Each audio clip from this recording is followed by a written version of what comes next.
Central 34, you'll be surprised to find out what counties came in high and low on the list of Michigan's health rankings. We'll tell you who next. And police are investigating what caused a serious fire that spread to 3 homes. Find out where coming up. Live from Mount Pleasant's own, this is News Central 34 at 5.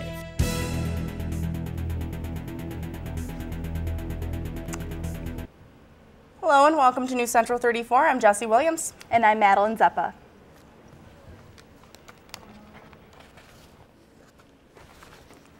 Is Bigfoot roaming mid-Michigan? Alleged area sightings were investigated Monday by Animal Planet's cast and crew as part of the filming for the 3rd season of Finding Bigfoot series. The Morning Sun reports that a helicopter armed with a special aerial camera was prepared at the Mount Pleasant Municipal Airport before heading to suspected areas including a Gladwin State Forest and the West Branch area. The crew said they plan to film about 2 to 3 hours in the area. Finding Bigfoot airs on Animal Planet Sundays at 10 p.m. Clare County is one of the unhealthiest counties in Michigan, according to county health rankings and road maps. Out of all 83 counties in Michigan, Clare finished 80th overall. Most of the data used to rank the counties is based on social and economic factors, including education completion, unemployment, income levels, community safety, and family and social support.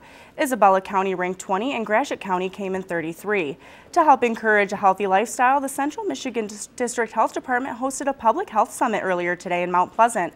Join in our conversation on News Central CMU Facebook about how you can keep up with a healthy lifestyle. Michiganders believe the state's economy is improving, according to a new statewide poll.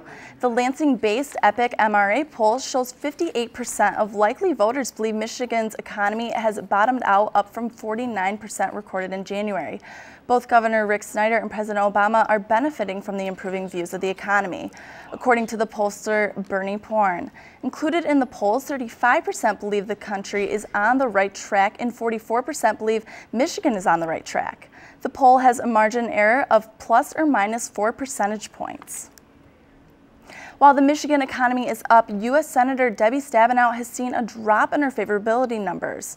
According to the same Epic MRA poll, Stabenow's favorability fell to 45%, down from 52% in November, while her unfavorable rating rose to 44% to 35%. But the news wasn't any better for her leading Republican challenger Pete Hoekstra, whose favorability fell to 28%, down from 29% in November.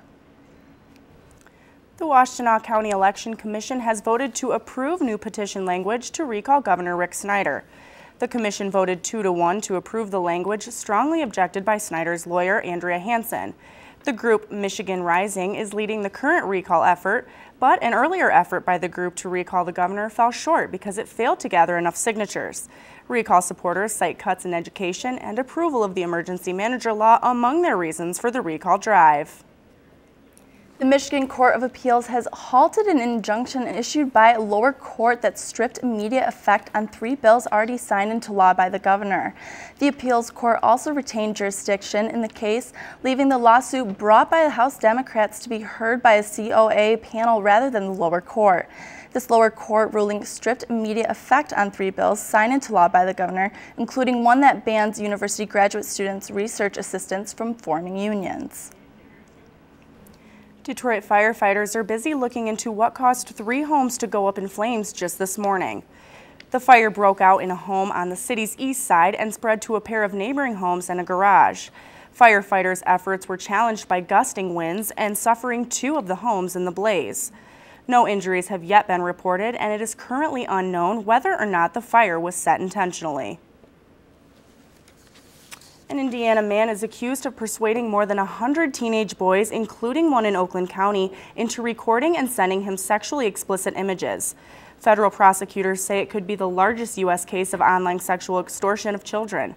Oakland County Sheriff Mike Bouchard said 39-year-old Richard Leon Finkbeiner contacted a 14-year-old Oakland County youngster on the web, then, quote, videotaped the young boy doing these things and then played it back and said, if you don't do the next thing I want you to do, I'll post this very embarrassing video, unquote.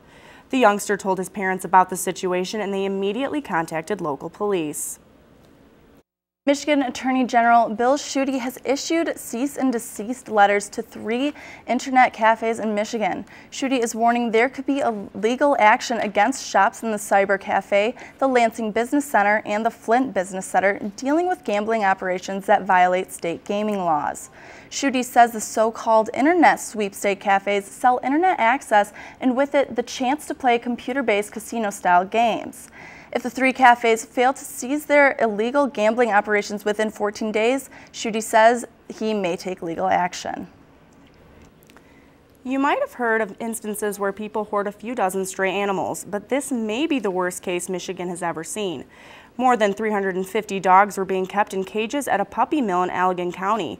The county sheriff's lieutenant, Frank Baker, says the couple were breeders who hoped to make a business of it. He doesn't think the owners were intentionally abusive, just in way over their heads.